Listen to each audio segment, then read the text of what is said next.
alors, là, j'ai l'impression qu'il y a 3000 personnes dans cette église. Je les sens et ça me motive. Hein? Ça me motive. Vous savez, quand j'avais 15 ans et que je me suis converti à Jésus à Barcelone, j'ai eu une vision et je ne comprenais rien à la vision, ni à l'appel de Dieu, ni à la Bible. Je n'avais jamais vu une Bible de ma vie. Mais Dieu m'a donné une vision. Je me suis vu parler devant des gens. Je ne savais même pas que c'était prêché à l'époque.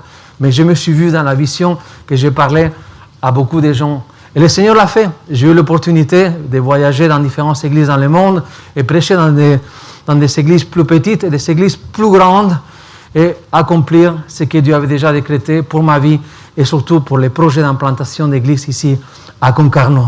Alors j'ai dit merci Seigneur et j'ai dit merci Seigneur pour l'église C'est Béni. Amen. Vous êtes merveilleux. Vous êtes beaux. Vous êtes l'épouse de Jésus, la bien-aimée. Alors si l'ennemi commence à vous insulter, si l'ennemi commence à jeter du vomi spirituel sur vous, vous les rejetez au nom de Jésus. Parce que si vous avez été lavé en Jésus-Christ, il n'y a aucune condamnation. Et on va le voir aujourd'hui pour ceux qui sont en Christ. Amen. Alléluia. Alors, aujourd'hui, j'ai quelques passages que je n'ai pas donnés, malheureusement, parce que j'étais assez pris. Taxi, batteur, prédicateur, mais je suis content de servir à tous les niveaux. Mais je voudrais simplement lire un passage dans Romains chapitre 8.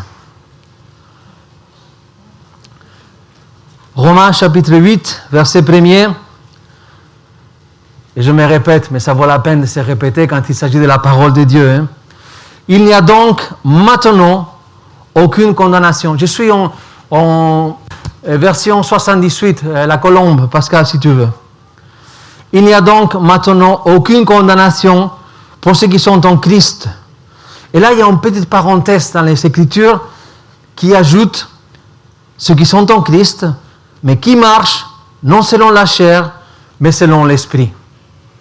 Il y a quand même une petite parenthèse. Il n'y a aucune condamnation pour ceux qui sont en Christ. Ceux, évidemment, ça coule des sources, ceux qui marchent non selon la chair, mais selon l'Esprit. Et c'est vrai, c'est une réalité pour nous. Je passe à un autre passage, qui sera le passage central de mon message, Galates 5, verset 1er. Du verset 1er jusqu'au... Non, simplement, verset 1er et le verset 25. Je vais lire simplement deux versets. Galates 5, verset 1er, verset 16. Galates 5, verset 16. Je dis donc, marchez par l'Esprit, et vous n'accomplirez point les désirs de la chair. Je saute au verset 25. Si nous vivons par l'Esprit, marchons aussi par l'Esprit. La première chose, et vous savez, la vie avec Dieu est une aventure, est un processus, est une école de transformation. Dieu, il ne veut pas que tu sois le même les premiers jours que tu es venu à l'église et les jours où tu vas mourir. Dieu veut qu'on soit transformé à l'image de Jésus. Ça ne veut pas dire que je veux me laisser la barbe, les cheveux longs, pour être peut-être comme Jésus, comme on voit dans les films. Ça veut dire que mon cœur, mon âme, mon esprit reflètent l'image de Jésus. Vous comprenez? Il ne s'agit pas d'une image extérieure, il s'agit de l'image spirituelle de Dieu en nous. Et évidemment, qu'est-ce que le Seigneur désire? Si lui nous a créés à son image dès le départ, au moment de la genèse de la création, Dieu veut restaurer ce plan parfait pour son Église, pour son peuple, pour sa bien-aimée. Amen. Alors oui, il y a deux choses, deux facettes. La première, c'est que quand on rentre en communion avec Dieu, quand nos péchés sont pardonnés, quand on est entré dans le royaume des cieux, il y a en réalité, mon esprit va vivre le miracle de la conversion. Le disciple, toi disciple, il faut que tu t'assoies à ta place. Mais c'est bien venir à l'autel, hein? C'est bien venir dans la présence de Dieu. Je dis souvent, il faut plonger dans la présence, il faut venir toujours devant. Alors oui, l'esprit revient à la vie en communion avec Dieu. Et on sent que, waouh, l'amour de Dieu est là, le Saint-Esprit est en nous, on commence une nouvelle vie, les choses sont nouvelles. Et là, on se sent bien et on sait qu'on commence à vivre, comme j'ai lu tout à l'heure. Il faut vivre, vivre selon l'Esprit. Et le verset 25, si nous vivons par l'Esprit, il y a une invitation, marchons aussi par l'Esprit. Une image simple et respectueuse, évidemment. Si vous voyez l'image d'une personne qui est en fauteuil roulant, qui est paralytique, la personne, elle est vivante. Elle est vivante. Mais malheureusement, elle se retrouve dans un fauteuil roulant dû à son handicap. Elle ne peut pas marcher. Elle est vivante, elle reste dans son fauteuil roulant. Dieu veut plus que de te voir dans son église, assis sur ta chaise, vivant en tant que chrétien. Dieu veut plus. Il nous enseigne qu'il y a ce niveau supérieur qui est de marcher avec le Saint-Esprit, de marcher dans l'Esprit, de vivre vraiment et appliquer pleinement la parole de Dieu en nous et de façon pratique. Alors oui, on peut se contenter dans les fauteuils roulants. Moi, je ne veux pas des fauteuils roulants. Et je sais que il a toujours voulu guérir les personnes handicapées en fauteuil roulant. Dieu est le Dieu des miracles. Cette image spirituelle, je la prends pour moi. Je suis content d'avoir reçu la vie en Jésus-Christ. Mais la Bible m'enseigne que je dois aussi marcher selon l'Esprit. Marcher avec l'Esprit de Dieu. Me laisser conduire par le Saint-Esprit. Et cela fait la différence. Évidemment, quand on se retrouve en Jésus-Christ, nous découvrons, parce que ces choses on ne les sait pas, on prend conscience que Dieu nous a créés en 3 parties. Esprit, âme et corps. Mon esprit est sauvé, il vit pleinement la communion avec Dieu, mais mon âme, et la Bible fait allusion à la chair, parce que le verset 16, il dit « Marchez par l'esprit, et vous n'accomplirez point les désirs de la chair. » Ce n'est pas la chair physique, c'est le corps, mais c'est plus nos désirs, nos volontés, nos émotions, nos ressentis, toutes ces choses qui touchent le domaine de l'âme, parfois sont tirées vers la chair, qui est contraire à la vie de l'esprit. Alors on se retrouve que en nous, il y a l'esprit qui a tout compris de Dieu, mais en même temps, il y a mon âme, il y a la chair qui est là, ma chair qui me fait voir que je suis encore imparfait et que je suis dans un processus de transformation envers l'image de Jésus. Et là, il y a un combat, le combat de l'esprit et la chair contre l'esprit. Et Jésus a été très clair à ce niveau-là. Il a bien dit, la chair est faible, l'esprit, il veut bien, mais la chair est faible. C'est une réalité. C'est ma réalité et, excuse-moi de te dire, c'est ta réalité aussi. On peut aimer Jésus de tout notre cœur, mais il y a des fois que la chair, elle est plus forte que l'esprit en nous. Il y a des fois qu'on ne marche pas selon l'esprit, il y a des fois qu'on marche et on suit les conseils de la chair et on s'égare et on se trompe et on se casse la figure et on souffre parce qu'on s'est égaré de la conduite du Saint-Esprit. Alors, comment on fait la différence si au moins je suis un être qui a une trichotomie, esprit, âme et corps, et qu'il y a deux, ma chair et mon esprit qui sont en conflit? Parce que l'esprit a tout compris, mais la chair, la Bible nous enseigne qu'il faut la crucifier. Et ça ne veut pas dire que vous devez vous flageller et vous faire du mal dans la chair physique du corps. Ce n'est pas ça. La Bible n'enseigne jamais de la Bible, jamais de la vie, c'est dans la parole de Dieu, qu'il faut se flageller, qu'il faut se faire du mal, qu'il faut marcher à genoux jusqu'au saignement. C'est nulle part dans la Bible. Crucifier la chair, c'est vraiment accepter que l'Esprit de Dieu gouverne mon âme et mon corps.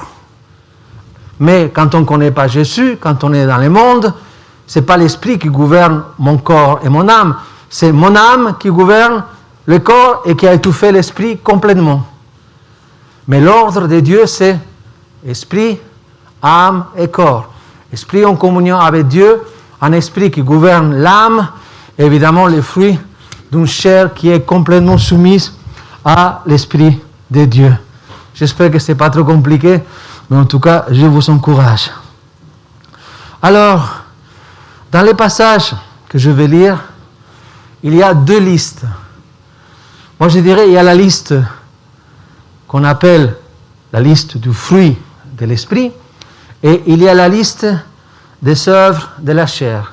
Là, je vais lire les passages en entier. Galates 5, à partir du verset 16 jusqu'au verset 25. Je dis donc, marchez par l'esprit, et vous n'accomplirez point les désirs de la chair, car la chair a des désirs contraires à l'esprit, et l'esprit en a des contraires à la chair. Ils sont opposés l'un à l'autre, afin que vous ne fassiez pas ce que vous voudriez. Mais si vous êtes conduits par l'esprit, vous n'êtes pas sous la loi. Or, les œuvres de la chair sont évidentes. Et là, il commence à nommer les œuvres de la chair, c'est-à-dire l'inconduite, l'impureté, débauche, idolâtrie, magie, hostilité, discorde, jalousie, fureur, rivalité, division, parti pris, envie, ivrognerie, orgie et des choses semblables. La liste est longue. Paul il s'arrête là parce que je pense qu'il aurait pu être une liste kilométrique. Mais il s'arrête là. Et des choses semblables. Ce sont les choses de la chair, le domaine des œuvres de la chair.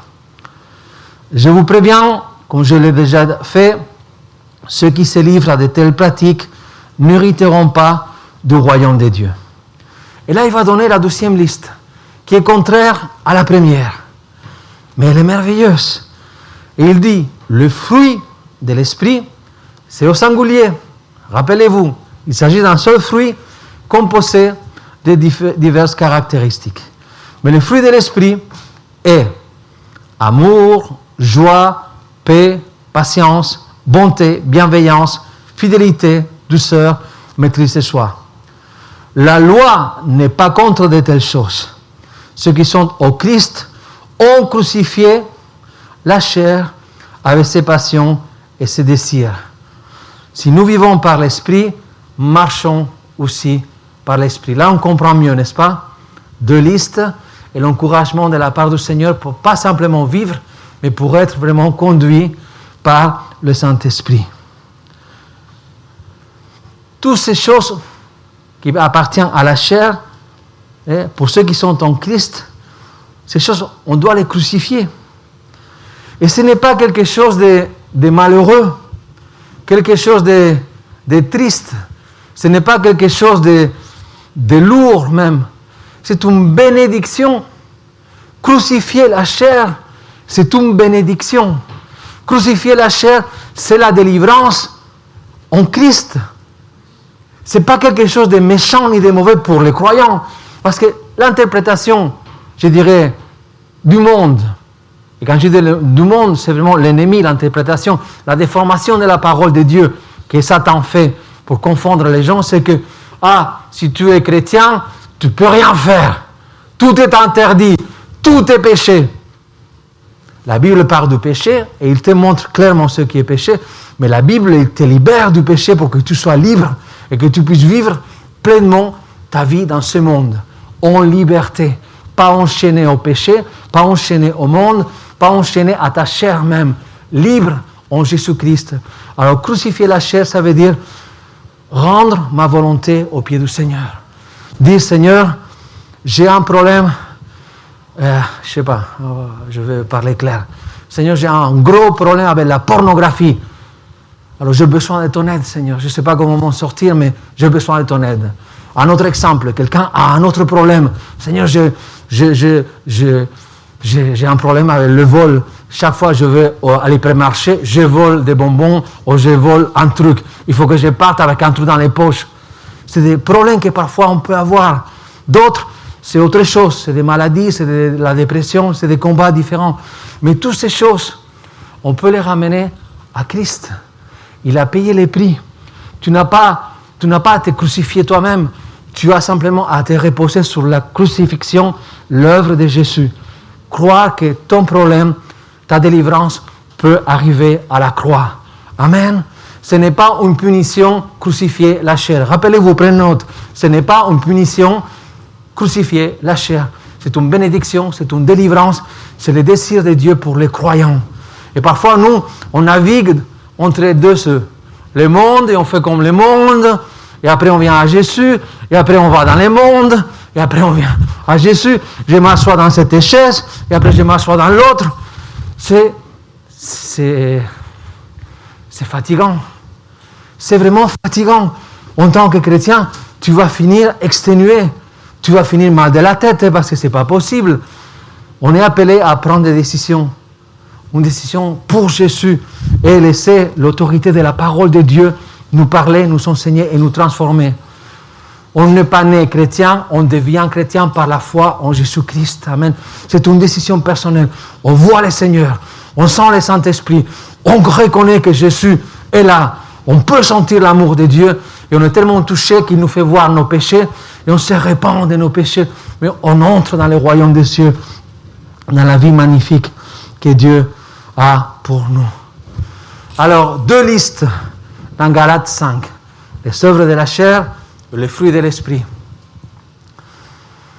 Le bon côté, c'est que la liste du fruit de l'esprit, je ne peux pas la programmer.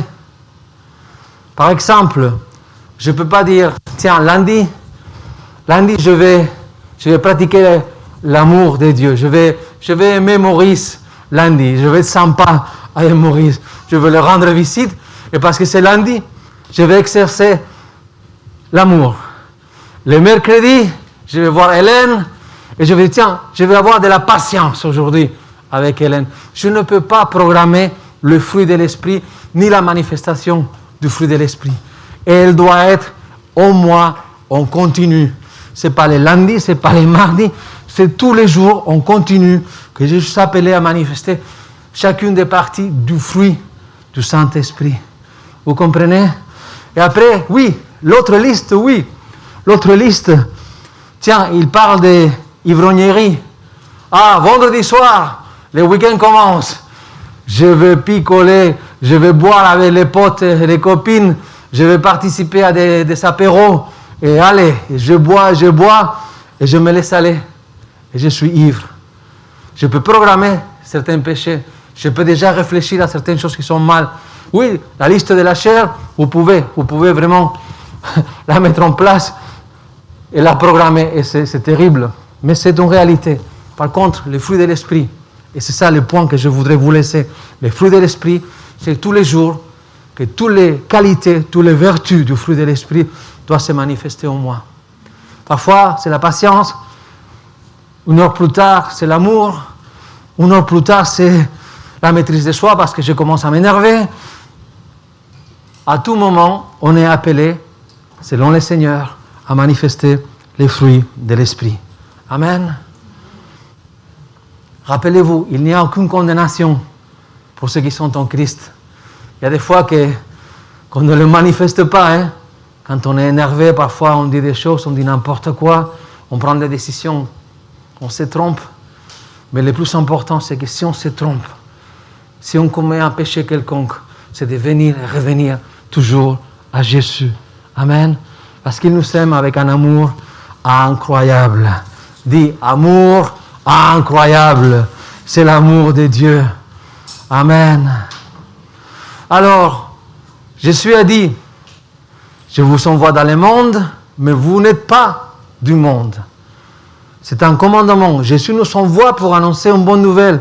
Mais il nous dit aussi que même si on est dans le monde, nous ne sommes pas du monde.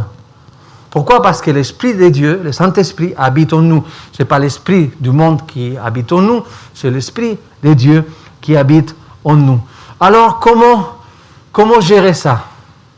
Je voudrais vous lire un passage, et là, ce passage, Pascal, on va le mettre en version parole vivante. Romains 12, versets 1 et 2. J'utilise cette version parce qu'elle est plus développée par rapport au grec, mais c'est quelque chose d'important. Le conseil de la parole de Dieu pour vaincre la chair et pas tomber dans les pièges de la pensée du monde. Romains, chapitre 12, le verset 1er et le verset numéro 2.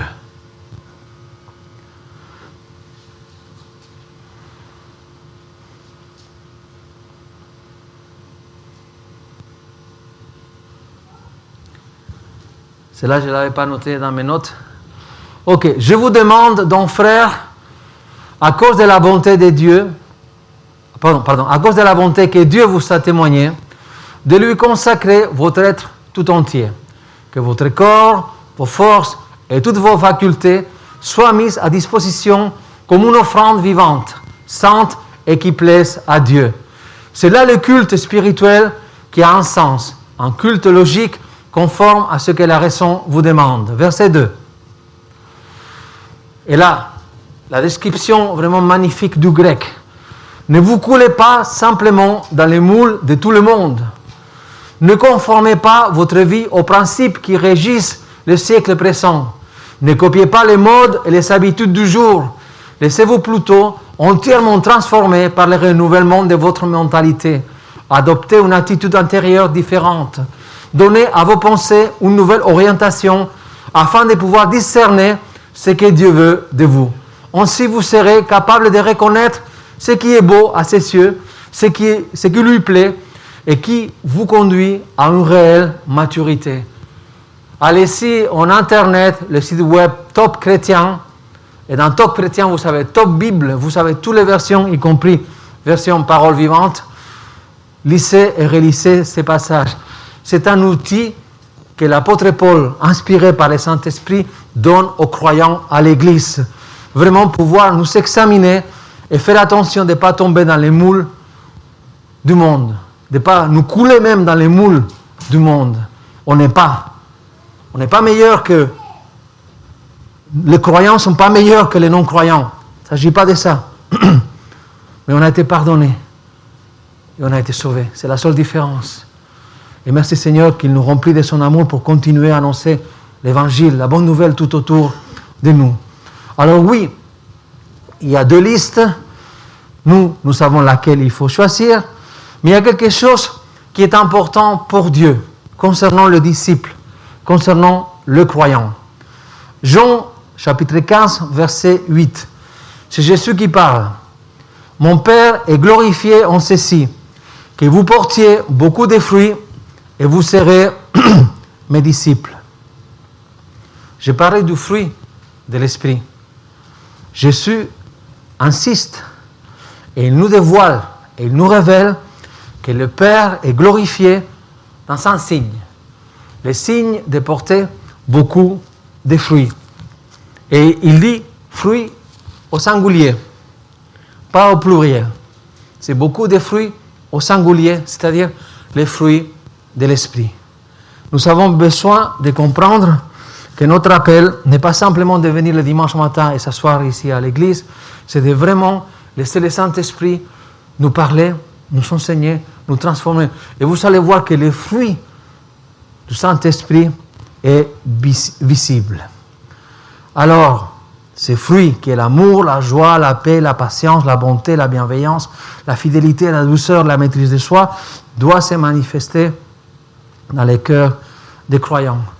Et c'est curieux que le fruit de l'esprit, il provoque les résultats d'autres fruits. Excusez-moi avec les lunettes. Aujourd'hui, c'est pas évident. Il faut que je trouve les moyens de parler et voir aussi en même temps. Le fruit de l'esprit produit d'autres fruits. Et là, je dis au pluriel. Le fruit au singulier de l'esprit produit d'autres fruits au pluriel. Des exemples. Dans Matthieu 3,8, on ne va pas lire, mais simplement le fruit de la repentance. Aussi, quand on amène, quand on conduit quelqu'un au Seigneur, c'est un fruit merveilleux. Amener des personnes à Jésus. Donner est un fruit. Donner, être généreux envers Dieu, envers l'Église, comprendre la mission de l'Église et l'importance de donner pour le Seigneur, pour que l'œuvre puisse avancer. C'est un fruit aussi. Et là, pour bien comprendre une chose, je reviens à un message que j'ai donné il y a quelques semaines. Et on va mettre la première image des photos, simplement pour faire la différence. Parce que la Bible parle de deux choses. La Bible parle des dons. Non, la première, la numéro 1. Pardon, peut-être c'était celle-là, hein, mais c'est la suivante, qu'on parle les dons de l'Esprit. Alors, il y a dans la Bible les dons au pluriel de l'Esprit et le fruit de l'Esprit. On avait vu qu'il y avait 9 dons, comme il y a 9 vertus du fruit de l'Esprit. Les 9 dons, c'était la parole de sagesse, parole de connaissance, discernement des esprits, dons de foi, dons d'opérer des miracles, dons de guérison, dons de prophétie, diverses sortes de langues et interprétation des langues. 9 dons de l'Esprit. Et en parallèle, nous avons en singulier le fruit de l'Esprit composé par 9 vertus. Je pense qu'il y a une image du fruit de l'Esprit qu'on peut mettre. Comme ça, on voit clair qu'il s'agit d'un seul fruit composé par différentes couches. Vous voyez bien, je pense que c'est un fruit inventé. Je ne sais pas si ça existe dans le royaume des cieux, ce fruit. Mais en tout cas, c'est important pour voir l'image que le croyant, en lui, doit manifester différentes couleurs. Ou c'est l'amour, ou c'est la paix, ou c'est la douceur, ou c'est la bénignité. Amen. Gardez cette image et ça va vous aider pour ne pas confondre les dons de l'Esprit et le fruit de l'Esprit. Vous allez voir un arbre de Noël. Pas dans toutes les familles, mais il y a des familles qui ont l'habitude dans l'arbre, les sapins de Noël, pardon, l'arbre de Noël. Les sapins de Noël, ils ont l'habitude de mettre les petits paquets de cadeaux sur les branches du sapin de Noël. Cette image correspond, pour bien comprendre, ce que les dons de l'Esprit peuvent être. Ils sont collés sur les sapins de Noël comme des cadeaux et il faut les utiliser. Ils sont des dons pas permanents, mais il faut les utiliser. Et un jour, quand on sera dans la présence du Seigneur, ces dons vont s'arrêter. Il n'y a que l'amour qui va rester très fort, évidemment, pour l'éternité. Mais les dons, c'est des cadeaux que Dieu fait aux croyants pour l'édification de son corps, de son Église. Amen. C'est ces cadeaux qu'il met sur les sapins de Noël et qu'on doit s'en servir pour l'édification. Ça, c'est les dons. Mais quand on parle du fruit de l'Esprit, regardez simplement un pommier.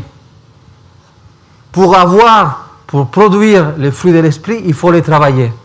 Il faut s'aimer la semence, il faut arroser, il faut prendre soin, nettoyer les mauvaises herbes, il faut laisser l'arbre pousser. Et s'il s'agit d'un pommier, vous allez voir qu'il va grandir et à un moment donné, il va commencer à produire des pommes. Et tu auras un fruit. Mais il faut les travailler. Les dons, c'est gratuit, ça tombe sur toi pour que tu l'utilises. Le fruit de l'Esprit, nous devons le travailler. Et il faut bien me comprendre, il ne s'agit pas de faire des œuvres. Quand je dis il faut les travailler, il faut vraiment prier, il faut vraiment chercher le Seigneur, il faut lire la Bible et se laisser enseigner afin de produire ce qui est l'image de Jésus dans les croyants. Amen.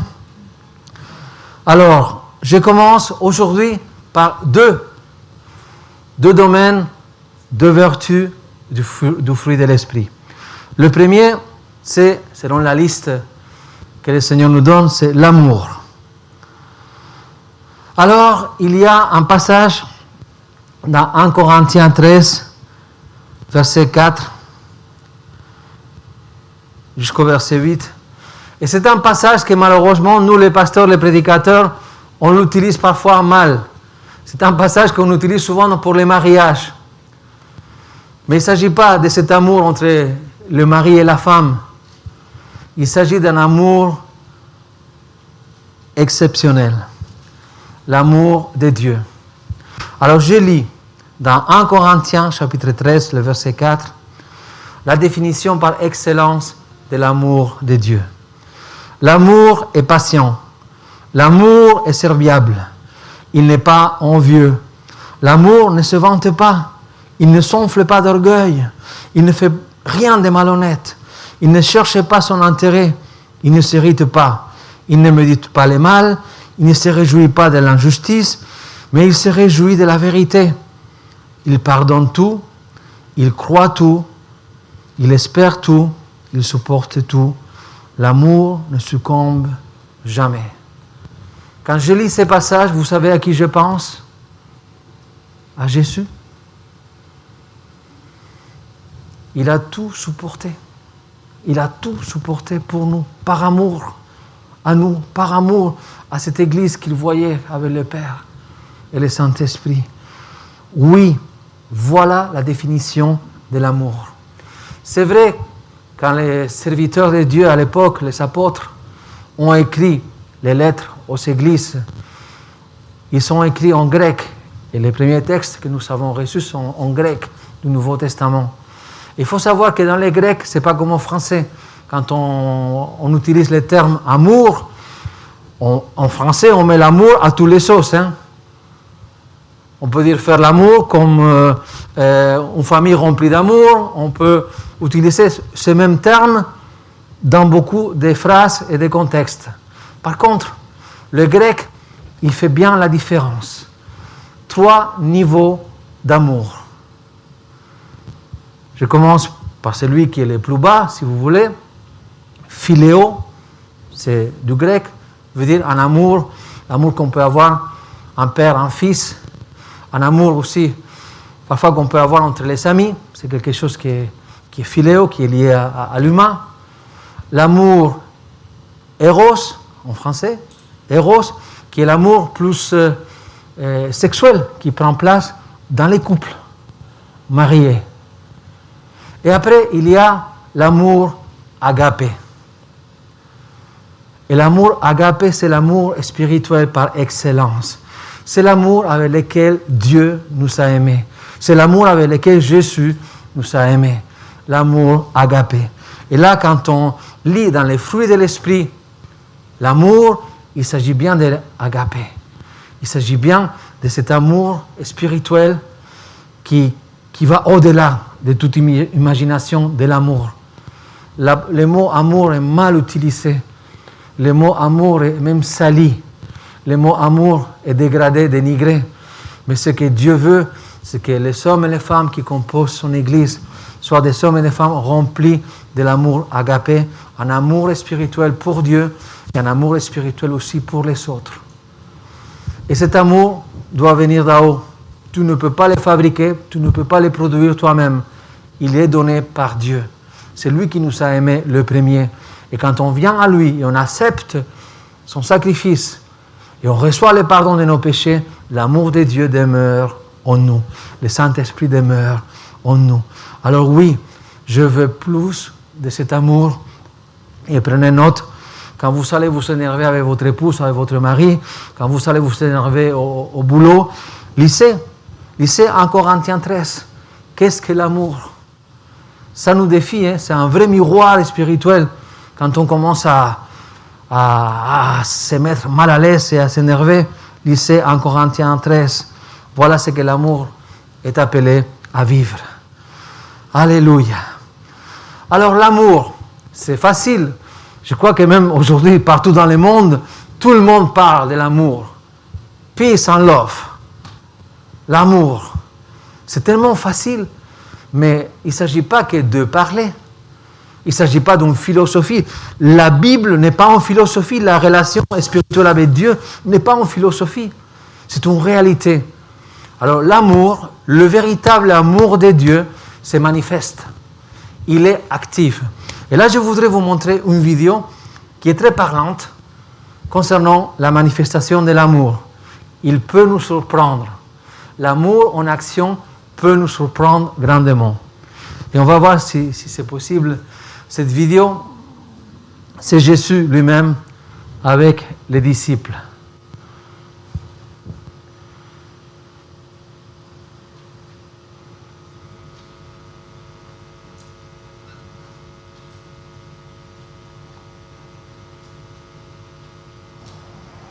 C'est le dernier jour avant la fête de la Pâque.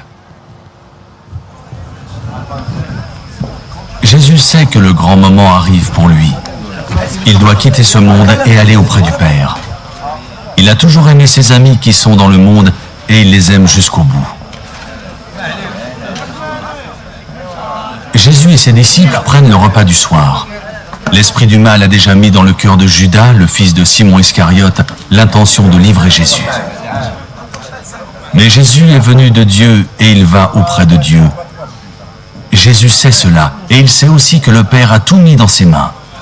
Pendant le repas, il se lève, il enlève son vêtement de dessus et il prend un linge pour le serrer autour de sa taille. Ensuite, il verse de l'eau dans une cuvette. Il se met à laver les pieds de ses disciples et à les essuyer avec le linge qu'il a autour de la taille.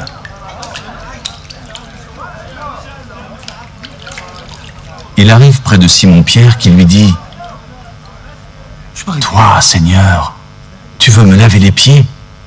Jésus lui répond « Maintenant, tu ne sais pas ce que je fais, mais tu comprendras plus tard. » Pierre lui dit « Non, tu ne me laveras jamais les pieds. » Jésus lui dit « Si je ne te lave pas les pieds, tu ne pourras pas être avec moi. » Simon-Pierre lui dit « Alors, Seigneur, ne me lave pas seulement les pieds, mais aussi les mains et la tête. » Jésus lui répond « Celui qui s'est baigné n'a pas besoin de se laver sauf les pieds. En effet, il est propre tout entier, il est pur. Vous êtes purs, mais pas tous. » Jésus sait qu'il va le livrer. C'est pourquoi il dit « Vous n'êtes pas tous purs. »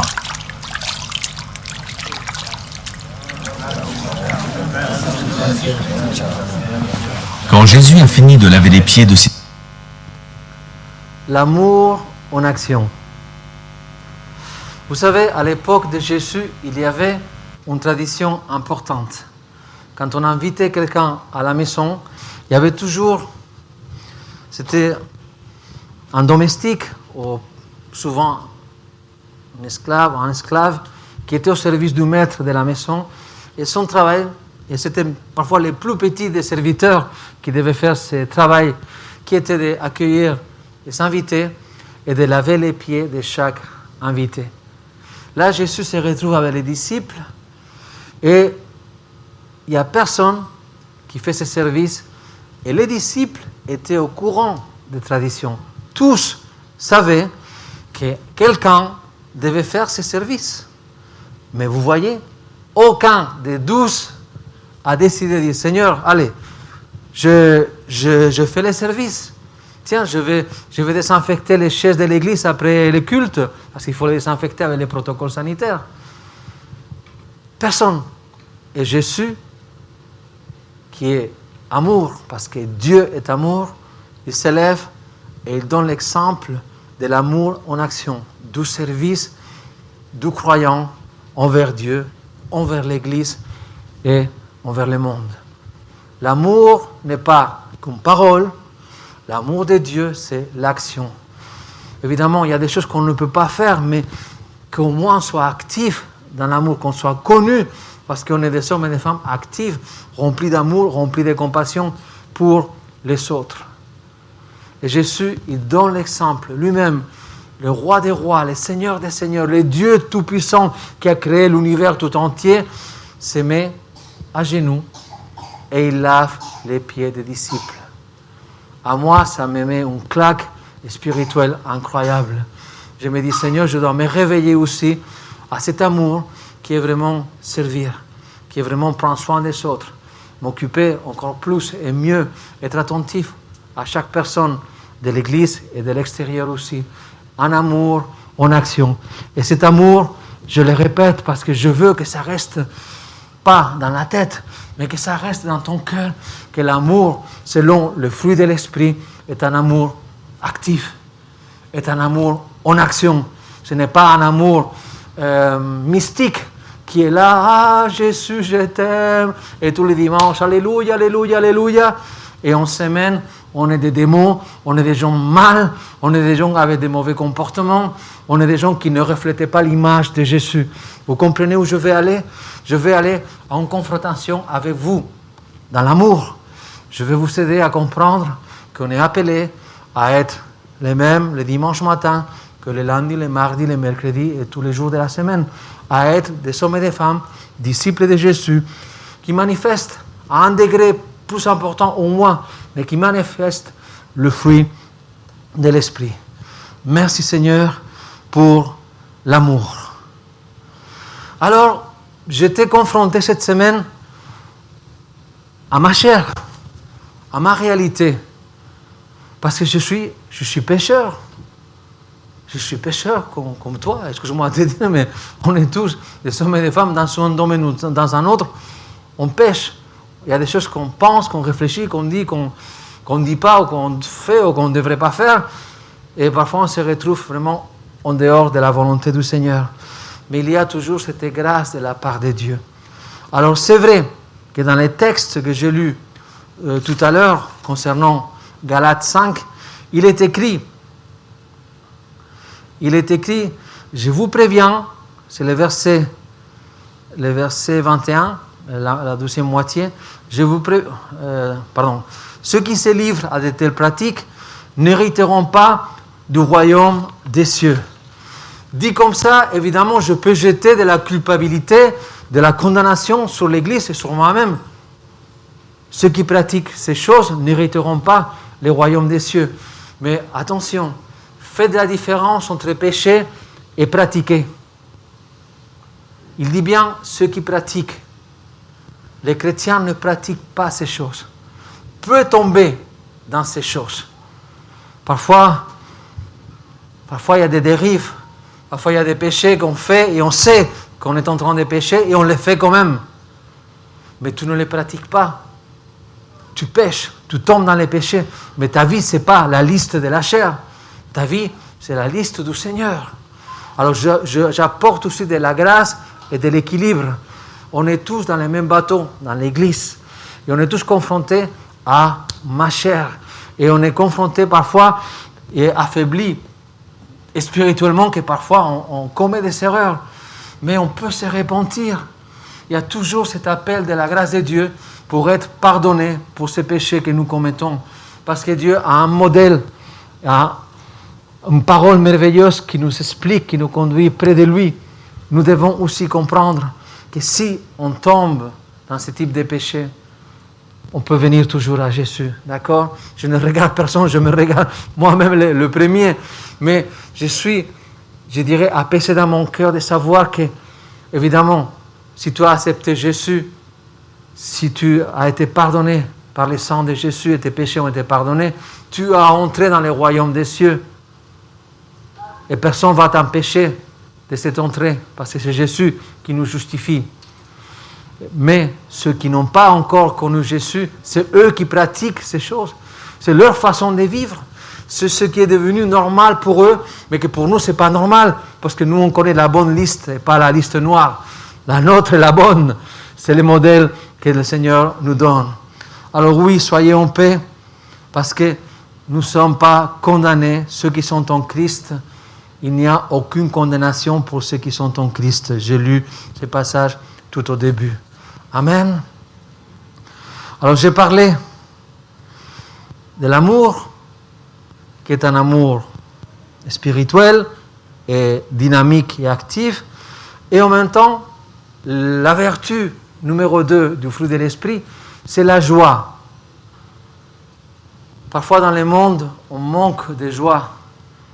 Parfois dans le monde, il y a plus de tristesse que de joie, il y a plus de souffrance que de joie.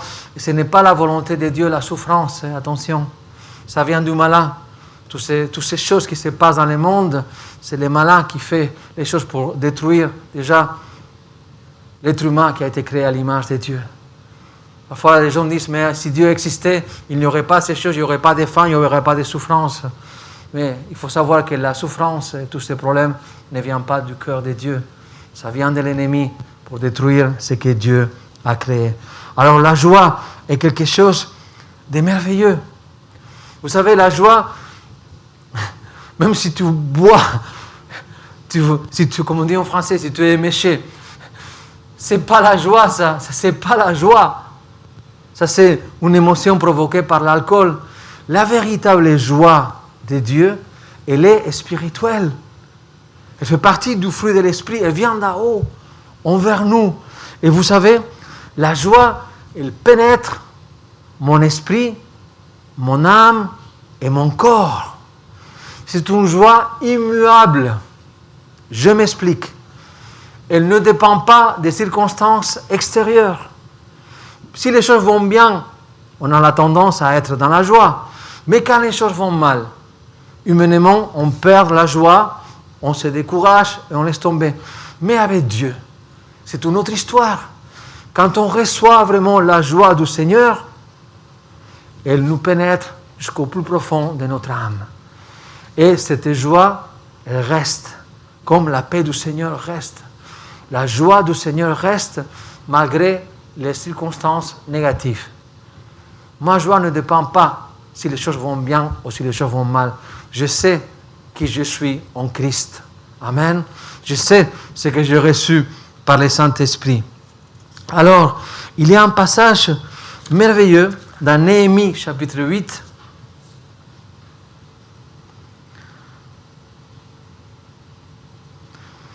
Et c'est à la fin du verset 10, il est écrit « Car la joie de l'Éternel est votre force. » Et moi, je me réjouis de recevoir et accepter ces passages. La joie de Dieu, la joie de Jésus, la joie du Saint-Esprit est ma force. Et elle est tellement importante et forte qu'elle va, je dirais, diriger ma vie. Je veux être dirigé par la joie et non par la tristesse. Je veux être dirigé par la joie que par les pensées négatives. Je veux être dirigé, je dirais, baigné complètement dans la joie de Dieu. Mais il y a, je dirais, un historique à la joie. Un historique à ces passages quand Néhémie déclare que la joie du Seigneur, la joie de l'Éternel est votre force. Est-ce que vous vous rappelez ce que Néhémie a fait? C'était une période dans l'Ancien Testament où Israël avait été amené captif avec le roi Nebuchadnezzar. Et après, ils ont détruit les temples de Jérusalem et ils ont détruit les murailles. Et Néhémie, il ressent l'appel de Dieu pour rebâtir les murailles de Jérusalem. Le temple avait été déjà restauré avec Esdras. Lui est appelé pour continuer et finir les murailles de Jérusalem. Et là, après les travaux, ils vont faire quelque chose de très important. Et je vous le lis. Dans le livre de Néhémie, chapitre 8, à partir du verset 5. Esdras ouvrit le livre à la vue de tous les peuples, car il se trouvait plus haut que tous les peuples. Et lorsqu'il eut ouvert, tous les peuples s'étant debout, Esdras bénit l'Éternel, le grand Dieu, et tout le peuple répondit en levant les mains, Amen, Amen. Ils s'inclinèrent et se prosternèrent devant l'Éternel, la face contre terre. Je saute au verset 8. La moitié du verset 8, il faisait comprendre la loi au peuple et le peuple restait. C'était les Lévites. Il faisait comprendre la loi au peuple et le peuple restait debout. Il lisait distinctement dans les livres de la loi de Dieu et ils ont donné l'essence pour faire comprendre ce qu'il avait lu. Néhémie, le gouverneur, Esdras, le sacrificateur et scribe, et les Lévites qui enseignaient le peuple, dire à tout le peuple: ce jour est consacré à l'Éternel votre Dieu. Ne soyez pas dans les deuils et dans les pleurs, car tout le peuple pleurait en entendant les paroles de la loi. Paroles d'encouragement: allez manger des viandes de grâce, buvez des liqueurs douces et envoyez des parts à ceux qui n'ont rien de près, car ce jour est consacré à notre Seigneur. Ne vous affligez pas, car la joie de l'Éternel est votre force. Qu'est-ce qui s'est passé pour avoir la joie de l'Éternel? Le culte à Dieu a été restauré. Dieu a été mis au centre de la vie d'un peuple. Et c'est ce qui se passe et ce qui se doit passer avec nous. tant qu'on ne croit pas en Dieu, autant qu'on est entre deux ceux, entre le monde et l'Église, le monde et le Seigneur, tant qu'on est comme ça, il manque quelque chose. Il manque mettre l'ordre de Dieu, les priorités de Dieu. Chercher premièrement le royaume des cieux. Et quand le culte, quand je dis culte, c'est l'adoration envers Jésus, est mise en place. Quand la parole est reçue et acceptée dans le cœur des croyants, alors il y a quelque chose qui coule de cette action, c'est la joie. La joie du Seigneur est ma force. Vous comprenez, il y a toujours un ordre spirituel. Dieu est le Dieu du nettoyage. Dieu est le Dieu de l'ordre. Regardez ce qu'a fait Jésus au temple à Jérusalem. Il a mis tous les vendeurs, tous les trafiquants dehors. Il a mis de l'ordre dans sa maison. Il a déclaré, ma maison sera une maison de prière. Il met l'ordre du culte, l'ordre spirituel, ce que Dieu veut. Dieu veut être le premier dans ta vie, le centre de ta vie et pas l'à côté de ta vie. Et ce peuple, ils sont bien répondus avec l'aide d'Esdras et de Néhémie. Ils ont restauré le culte. Ils ont commencé à lire la parole de Dieu. Ils ont commencé à louer l'Éternel.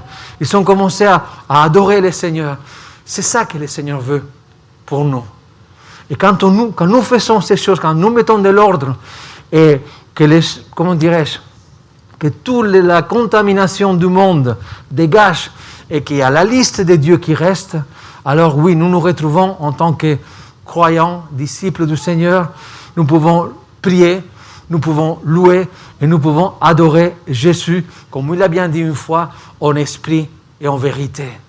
Car de tels adorateurs, le Père les recherche, je dirais, désespérément. C'est pour ça que ne vous conformez pas à être des croyants. C'est plus que ça la vie avec Jésus. Nous sommes appelés à devenir des adorateurs de Jésus.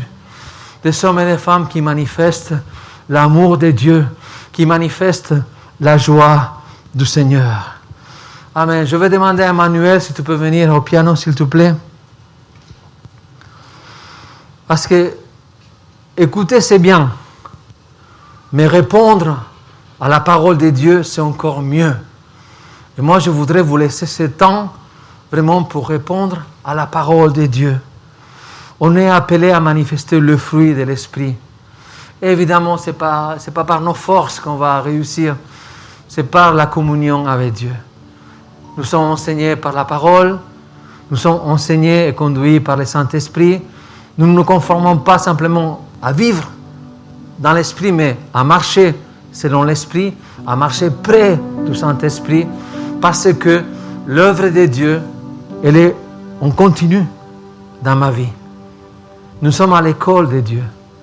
Depuis le moment que tu as donné ta vie à Jésus, tu es rentré dans l'école de vie de Jésus, l'école du royaume des cieux. Et ça vaut plus que l'or. Ça vaut plus que n'importe quelle université que tu puisses faire dans ce monde. L'école de Jésus, l'université de Jésus, si tu veux, elle est précieuse. Vous savez où se retrouve l'université de Jésus? C'est l'Église. C'est l'Église. Et dans cette Église, Dieu a placé des enseignants, des pasteurs, des prophètes, des ministères pour l'édification de son corps. Alors si tu as écouté aujourd'hui, pas ma voix, parce qu'il ne s'agit pas de ma voix ni de mes paroles, mais si tu as écouté aujourd'hui la parole de Jésus pour toi, sois encouragé. Regarde bien les listes, celles de la chair, les œuvres de la chair, et regarde bien aussi la liste du fruit de l'Esprit. Et prends le temps de méditer et de prier le Seigneur quand tu seras chez toi, dans ta voiture, au bord de la mer. Prends le temps de prier le Seigneur et qu'il te montre quelles sont les choses de la chair qui te perturbent, qui te contrôlent, qui te paument parfois, qui te font du mal. Quelles sont ces choses que tu dois crucifier aujourd'hui? Parce que certainement il y a des choses, parce qu'on n'est pas parfait. Mais la bonne parole de Dieu, c'est qu'il te montre que ces choses, tu peux les crucifier.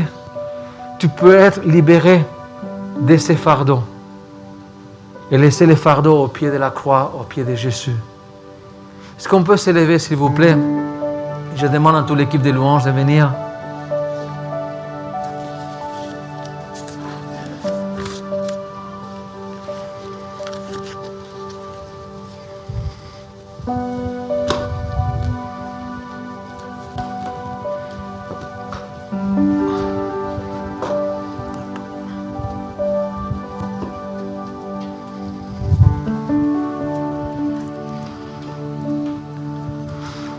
Vous savez, quand Jésus aimait quelque chose de spécial, il aimait parler aux foules, mais il aimait beaucoup révéler les choses à ses disciples. Parfois, on aime bien avoir des églises complètement remplies du monde, mais aujourd'hui, le Saint-Esprit nous accorde une intimité spéciale avec le Seigneur. On n'est pas nombreux. On peut prier, on peut s'exprimer, on peut parler, on peut partager avec Dieu. Profite de ces moments d'intimité avec Dieu. Regarde l'état de ton cœur. Regarde les listes. Et que tu puisses pencher pour la bonne. Que tu puisses vraiment te dire, Seigneur, aide-moi à manifester les fruits du Saint-Esprit. Nous sommes à l'école. Je me prêche à moi le premier. Je suis dans les bateaux et je suis en train de ramer avec vous parce que ça vaut la peine d'arriver au bon port qui est Jésus. Ça vaut la peine de transpirer. Ça vaut la peine de travailler dur. Pourquoi? Parce que c'est glorieux l'appel de Dieu pour chacun d'entre nous. Et malgré nos limitations, malgré nos défauts, Dieu nous transforme. Moi, je le crois. Mais mon épouse peut témoigner, Valérie peut témoigner. Oui, Dieu m'a changé. Même si ça a été un peu... Mais il m'a changé. Mais Dieu peut nous changer beaucoup. Son désir n'a pas de limite pour transformer son Église. Sa volonté, c'est vraiment de nous ramener de la mort à la vie. Alors, Église, bien-aimée du Seigneur, que la parole d'aujourd'hui soit inspirée pour toi, que tu puisses te dire, je veux prier le Seigneur et je veux demander de l'aide à Dieu pour combattre le péché, pour détruire les chaînes qui me lient et me laisser vraiment conduire et vivre par le Saint-Esprit. Amen. Alléluia. Et si Anaïs nous conduit dans les chants ou dans son temps de prière, tu as la liberté, Anaïs.